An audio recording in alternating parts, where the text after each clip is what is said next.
রাজত্ব দেখে আমাদের ইমান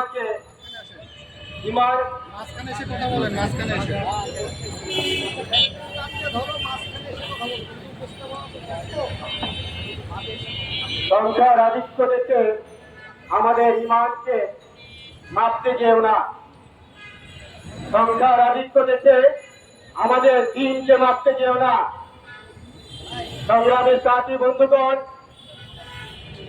আমরা গুটি কয়েকজন আজ ন্যায়বাদী ইসরায়েলের বিরুদ্ধে নয়, সেই পাশ্চাত্য আমেরিকা বা সেই মুসলমান নামদারির বিরুদ্ধে নয়, আমরা সত্যের পক্ষে, নিরয়ের পক্ষে, মানবতার পক্ষে। ইসরায়েল আজ, ইহুদি আজ যেভাবে ফিলিস্তিনিদের হত্যা করছে, তারা বিশ্বে যেভাবে মুসলমানদেরকে হত্যা করা হচ্ছে, সেটা মানবতা নয়, নিষ্ঠুর মানবতাকে উল্লঙ্ঘন করে। সংগ্রামের সাথী বন্ধুগণ, এই পর্যায়ে বক্তব্য রাখার জন্য বিনীত অনুরোধ করব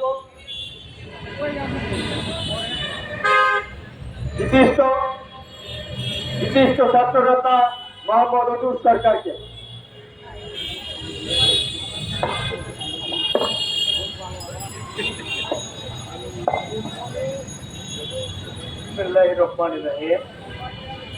আজকে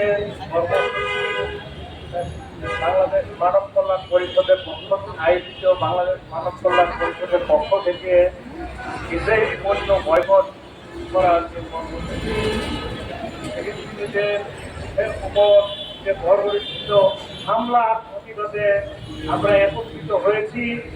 আমরা ইসরায়েলি পণ্য ব্যবহার করব না, কিনবো না, বিক্রি করবো না, কিন্তু বাংলা দুর্গরায় পৌঁছে দিতে হবে। সবাই মনে মনে বলে সেই ইসরায়েলি পণ্য বয়কট করলাম, কিন্তু কি কি পণ্য ইসরায়েলি পণ্য সেটাই এখনো আমরা নিশ্চিত নই।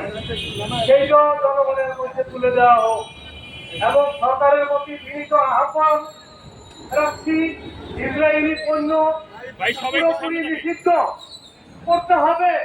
প্রয়োজনে মিল, ফ্যাক্টরি, ইন্ডাস্ট্রিয়াল যা আছে সিলগালা করার আহ্বান জানাচ্ছি।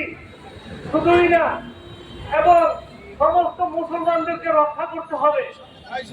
আল্লাহর দরবারে আমরা মুক্তি পেতে চাই। একজন মুসলমান যদি না খেয়ে থাকে, আরেকজন মুসলমানকে একটু হেল্প করতে হয়। ইসরায়েল যেভাবে আমাদের মুসলিমদেরকে হত্যা করছে, সারা বিশ্বে সেটা প্রতিবাদ করতে হবে।